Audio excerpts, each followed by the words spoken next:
19-year-old Jacopo Leone was in a bind. He was a newly entered novice in the house of first probation, seeing if he had the right stuff to be a Jesuit, at the Jesuit monastery at Chieri, Turin, Italy. He'd been encouraged to ask the rector for permission to walk outside in the garden in that beautiful September. Having entered the rector's strangely open apartment, he found books to his heart's delight, especially in a small side room that he called a closet.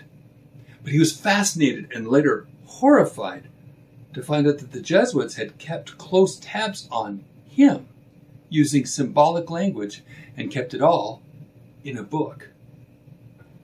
But that wasn't all. Upon further investigation, he found another book which showed that everyone in the community was neatly summarized and even psychoanalyzed before the days of Freud and listed alphabetically. Any newly arrived Jesuits to the community could, within a few hours of reading this book, know the private lives of anyone he encountered, and especially those who came to him for confessions or counsel. Some would think they had the spirit of prophecy. Here's what Jacopo said happened next.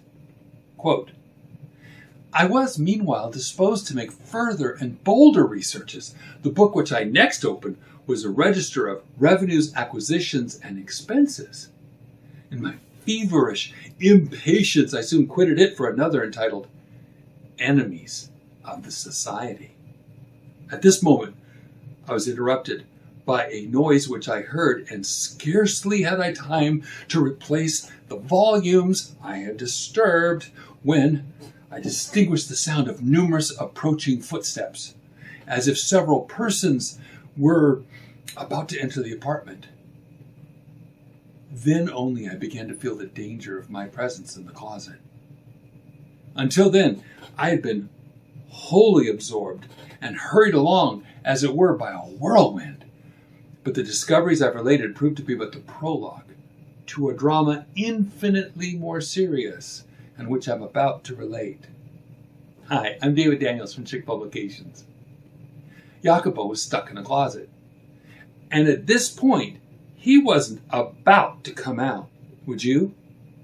At least 8 to 10 people then entered the rector's apartment. Jacopo was in a tough spot. I'll let him explain. Quote, as to myself, my perplexity may be better conceived than described. I was bewildered. What was I to do? Remain? But every moment I might expect to be discovered. And then, should I open the door and break in upon their conversation? But I was much too agitated, too much oppressed by what I just read.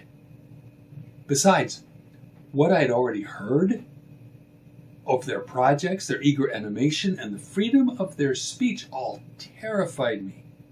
I trembled at the bare idea of encountering their inquisitorial gaze. A fearful reaction had instantaneously taken place within me. The Society of Jesus was suddenly revealed to me in darker and more repulsive colors than those under which it had formerly been depicted to me. Confounded, paralyzed, and utterly unable to come to any determination, I remained motionless. Far from being fatal to me, this loss of time was the circumstance which saved me. End quote. Jacopo was ramping up his courage as they continued their confused conversation to walk out among the men and to be interrogated, as he suspected, by the rector. But something worse interrupted his plan. Silence. Had he been discovered? Jacopo froze. Then an authoritative voice broke the silence. Instantly, the meeting proceeded in an orderly fashion. I can only relate small parts and only one main part of the long session that ensued. Let's examine the heart of the story. The speaker continued. You are aware that we have no time to lose. Today, as already resolved, we will enter into a general view of the interests and the plan of action by which our society is at present to be guided.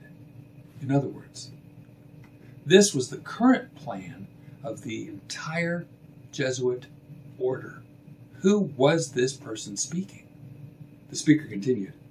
Let our first care, therefore, be to change altogether the nature of our tactics and to give a new varnish to religion by appearing to make large concessions. This is the only means to assure our influence over these moderns, half men, half children. This sounds like Vatican II from 1962 to 1965, and yet this referred to something in 1824 that required a major change of Jesuit tactics. We must remember that the 19th century, the 1800s, had many crosswinds. The Enlightenment, industrialization, urbanization, the theory of evolution, monarchies being replaced by republics, calls for new Bible texts and translations, and the Reformation's continuing break from Rome. This meeting marked the Jesuits' change of tactics. The speaker reminded the group, bear ever in mind that our great object, in the first place, is to study deeply and to bring to perfection the art of rendering ourselves both necessary and formidable to the powers that be. This is why the Jesuits surround all the rich and powerful people of the world as advisors and hopefully confessors. This is to keep watch over them and to keep them under their influence and control. Remember, the 1540 charter of the Jesuit order stated they are to be the, quote, confessors of the powerful and the teachers of their children, end quote. If you want more information about the organization of the Jesuits, I wrote a detailed and concise summary in Jack Chick's Crusader comic, Jesuits. Jacobo was frozen with fear, while his mind raced through possible outcomes. He wrote, quote, to open the door now and to present myself before them would have been the act of a madman. All that remained for me was to decide what I should do if I were discovered. And I thought my only possible resource, if I heard them approach the door, would be to stretch myself out on the ground, as if I were in a fit. I felt, in fact, as if I were on the point of being precipitated headlong down a precipice. In other words, he felt like he was being thrown down a cliff. Soon, all the men began to take their seats, much to his relief. Under the sound of the chairs and men moving around, he was finally able to take a breath. The speaker told everyone they must speak clearly and deliberately so that our friend the secretary may lose nothing of what is said. One of them was the secretary. Instantly, Jacobo sensed his opportunity. Glancing around his small side room, he found, quote, a small table with writing materials, end quote. His self-created shorthand suddenly became his most valuable asset. He started writing as quickly as he could. I'll give away a bit in advance. The guy who just spoke, that was Aloysius Fortis, the current Jesuit general, 1820 to 1829. This was no minor meeting. In short, Jacopo was able to write everything every person said, even noting who they were by the unique characteristics of their voices. He didn't dare look. A couple of them he already knew, but the trauma he was then under enabled him to indelibly remember each of their voices, even years later. As Jacopo noted, quote, each one had peculiarities which I have not forgotten, end quote. One of them with an Irish accent took the floor. In order to render Catholicism attractive, let us strive to enlist in her cause the foremost statesmen and historical writers of our own times. Let us employ them to deck the past in golden hues, to sweeten for us the bitter waters of the Middle Ages, and to help us to captivate mankind by the most alluring promises. What? Erase the darkness of the Dark Ages? Exactly. This is called rewriting history. Amazingly, this is exactly what happened in the 20th century. While I was in Bible college, my friends had gotten out different editions of encyclopedias while writing their papers. They showed to me how the newer articles were written by Roman Catholics, which glossed over a lot of dirty Catholic history. My friends told me they're going to have to use only the older encyclopedias, since the new ones were tainted with Catholic propaganda. And here is where it was first proposed, in 1824. Later, the Irishman stated, "For I would not have it lost sight of, that our chief concern must be to mold the people to our purposes. Doubtless, the first generation will not be wholly ours, but the second will nearly belong to us, and the third entirely." Former Jesuit Alberto Vera told us that the Jesuits always worked their plans in 50 or 100-year increments. Soon after, the Irishman said, "Yes, the people are the vast domain we have to conquer. We shall know how, by marvelous stories and gorgeous shows, to exorcise heresy from the heads and hearts of the multitude.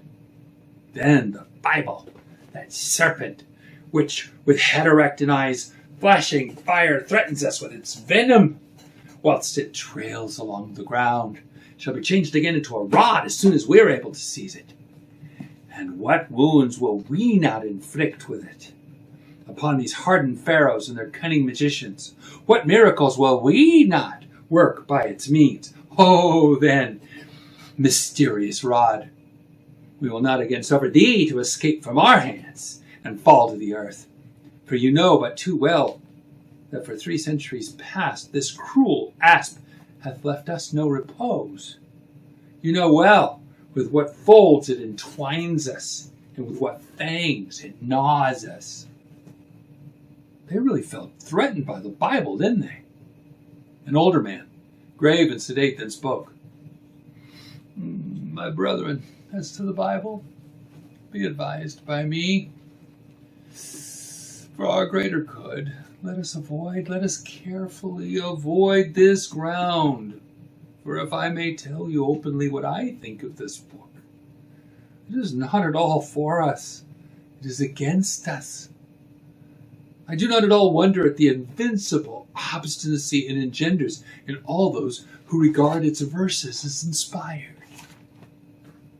He related how, as a youth, he had read through the Bible 6 times, only to find in it nothing about, quote, the Virgin, the Mass, purgatory, or relics.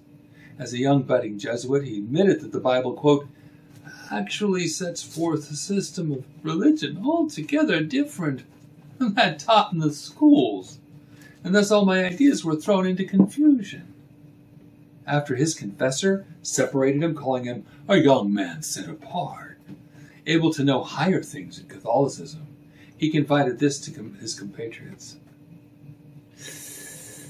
"Consequently, let us lay down this principle in public to act as if we had nothing to fear from such a book, but rather as if it were favorable for us. In private, to describe it as dangerous and hurtful, or, where this would not be prudent, to declare that it's the germ, of which Catholicism is the complete and majestic development. We shall thus provide ourselves with an arsenal 1,000 times better stored than the biblical arsenal of Protestantism." A French Jesuit in the group later described how to overthrow Protestantism. "The thing, therefore, is to be done is to bring them, Protestants, back from the Bible to Catholic authority." Today, you cannot find many Bibles without a Jesuit somewhere connected. In the United Bible Society's Greek text is the name of Catholic Cardinal Carlo Maria Martini, S.J. in Advanced Greek is Maximilian Zerwick, S.J. In fact, a Jesuit, Daniel J. Harrington, S.J., along with 9 Fuller professors, contributed to the Common English Study Bible with Apocrypha. And of course, my old Fuller Seminary approves of this study Bible. The dean of the Fuller School of Theology was the general editor. And if you don't find Jesuits, you find the work of Jesuits. And where you don't find the works written by Jesuits, you find people taught by Jesuits. And where you don't find people taught by Jesuits, you find people parroting the things taught by Jesuits. You simply cannot avoid it. That is, unless you trust the words of that rod become a serpent, the King James Bible. They don't like how it threatens and gnaws at them.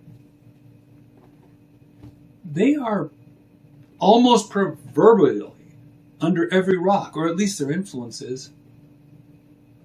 After hours of this discussion, they finally adjourned for dinner, about 15 minutes before darkness overtook the small book room. Jacobo quickly rolled up all he'd written and stuck it in his sock. Then God let our 19-year-old sneak out of that room and take refuge in a church pew he was used to sitting in with his Jesuit guardian angel.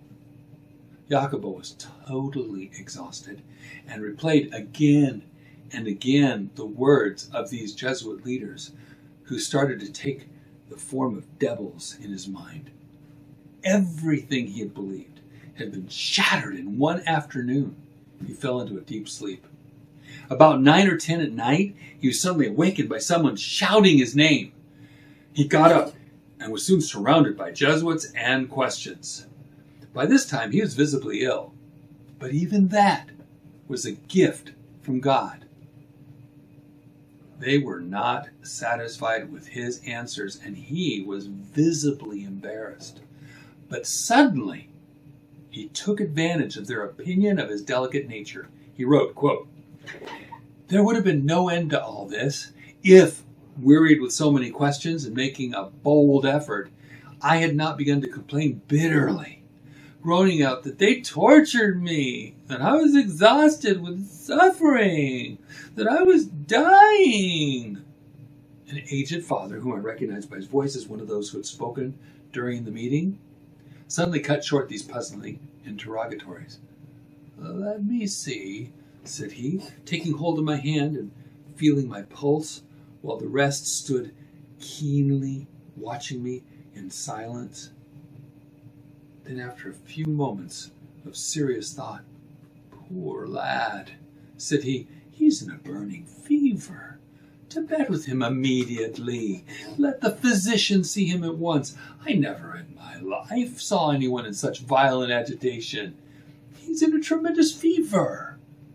This was sufficient to put an end to their suspicions. I don't have time to tell you how he was able to escape the Jesuits, but you can read it for yourself in The Jesuit Conspiracy, The Secret Plan of the Order by Jacopo Leone, prefaced by M. Victor Considerant. It is available on Amazon and Google, at least for now.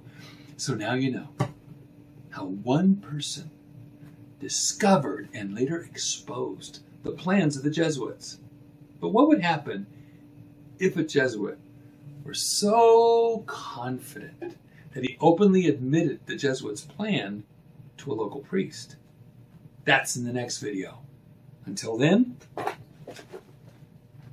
God bless you and have a wonderful day.